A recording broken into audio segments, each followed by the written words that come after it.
I work down here at Backdoor Records, and I guess I'll be answering some questions for you guys.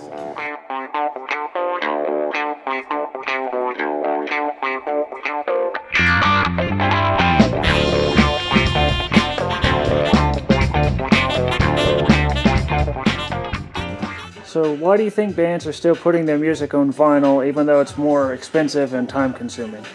I feel like in this day and age, it's more about having options with so many different ways to like listen to music, streaming, internet radio versus, physically owning. It's all really just about having as many options as you can to be heard and covering as much ground as you can.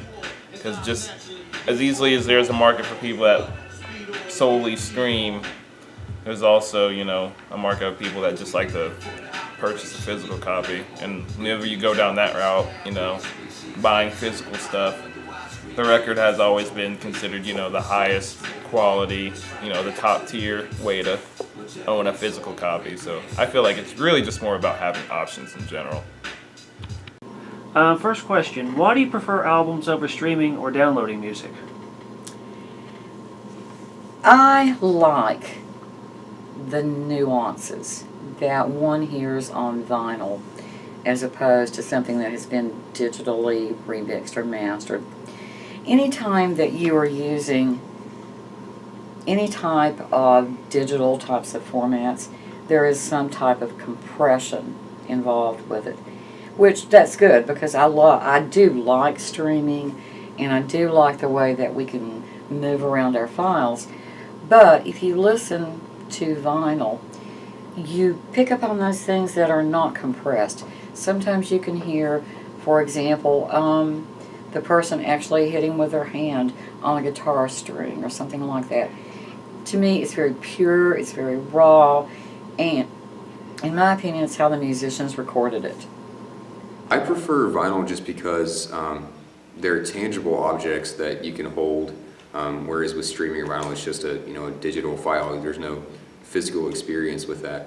I also just prefer the sound. If you play it through a good turntable and a good set of speakers, and nothing really matches the sound of vinyl. And then just the history of them, how they came about, and how bands and other artists did recording on those. I just always found interesting, so I just prefer listening on vinyl. I prefer vinyl records, I would say, over streaming music because vinyl records gives a very soft and soothing sound that you can't find elsewhere, that I really love.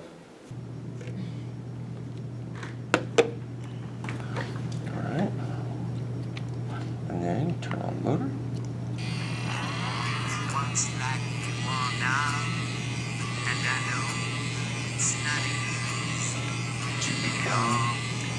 Without something going on. Take your time. And the cool thing about this is, of course, it's got a little Bluetooth transmitter so you can send it to a speaker, right? But you don't need that, right? Because it's analog, there's no electronics. It's just registering the shape of the distance and the space in between the grooves there and turning that into a sound.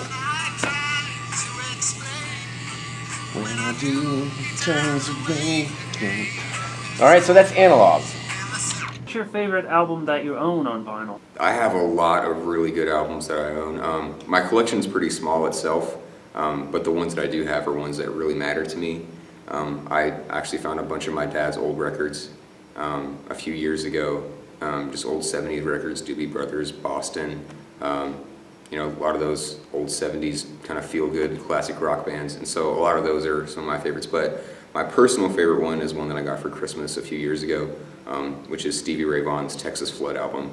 I'm a guitar player, and so Stevie Ray Vaughan, he just changed the way I think about music, and that record, and that song, the title song specifically, just really affected me when I started playing guitar. So every time I listen to it, it just takes me back there, and I just love it.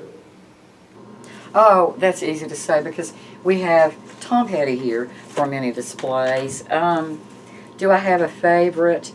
Probably my favorite is Long After Dark, featuring the great Tom Petty. So a record is an analog print of sound, right? So the sound is inside of this vinyl.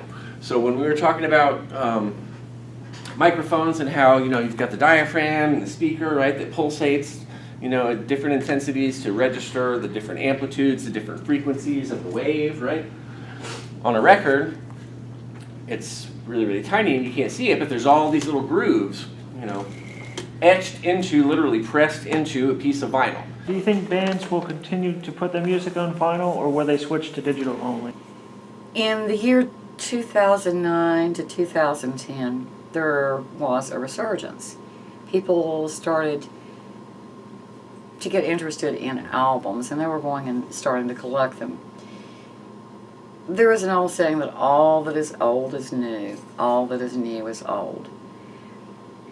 And when bands found out, artists, musical artists found out that people were rummaging through the Goodwill bins as much as I did, they were like, let's put out some limited edition vinyl. Let's see how it does. In 2018, vinyl still represented 30% of all sales. 30%. And it shows no sign of slowing down. I've noticed in stores now there are remakes of vintage record players, if you will. And people are even searching still. I have many friends who go, of all ages, who go to the Goodwill stores, they go to thrift stores, they go to secondhand record shops, and I honestly do not see this slowing down. I do think bands will continue to put their music on vinyl. Being in a band myself, one of our biggest goals is to put our music on vinyl because it's something physical that we can hold, that we can have for the rest of our life. You know, cars don't have CD players anymore, else the new ones don't. And, you know, we don't have CD players, so I think definitely vinyl is never going to die. I think it's something that everybody wants to be a part of.